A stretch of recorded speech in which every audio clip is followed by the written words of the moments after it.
Bonjour.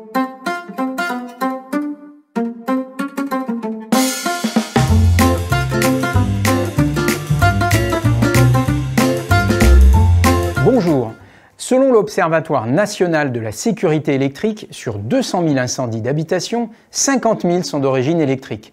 3 000 personnes sont victimes d'électrisation, donc 40 décès chaque année, c'est considérable. Pierre Cauduc, bonjour. Bonjour.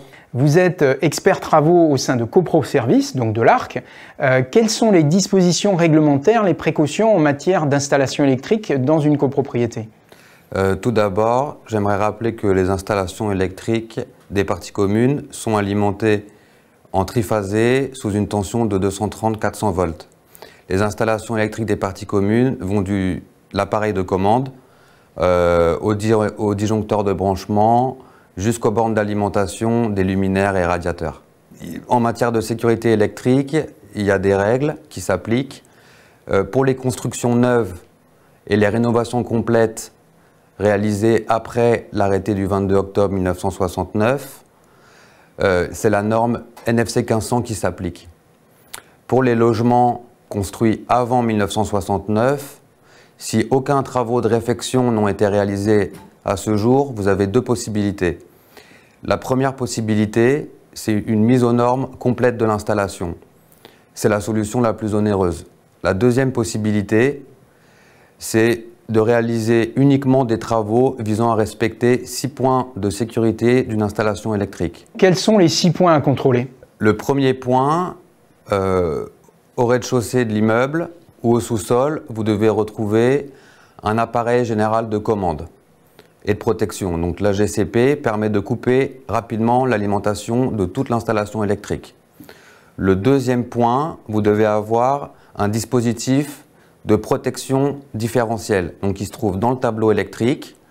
Il permet de couper l'alimentation en cas de fuite de courant. Le troisième point, dans le tableau électrique, vous devez retrouver un dispositif de protection différentielle qui permet de détecter les fuites de courant et de couper l'alimentation. Le quatrième point, à l'entrée du bâtiment, vous devez retrouver la liaison équipotentielle principale. Elle permet de créer une connexion électrique entre tous les éléments métalliques du bâtiment et la terre.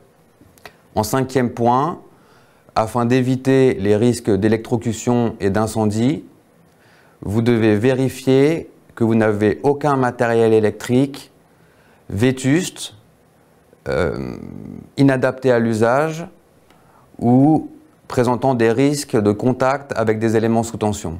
Sixième point, il ne doit pas y avoir de conducteur nu, c'est-à-dire que tous les fils doivent être mis sous conduit, moulure, en matériel isolant.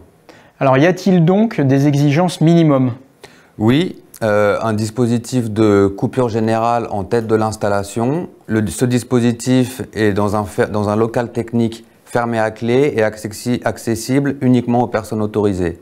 Un dispositif de protection différentielle pour la protection des personnes contre les chocs électriques et une installation de mise à la terre complète.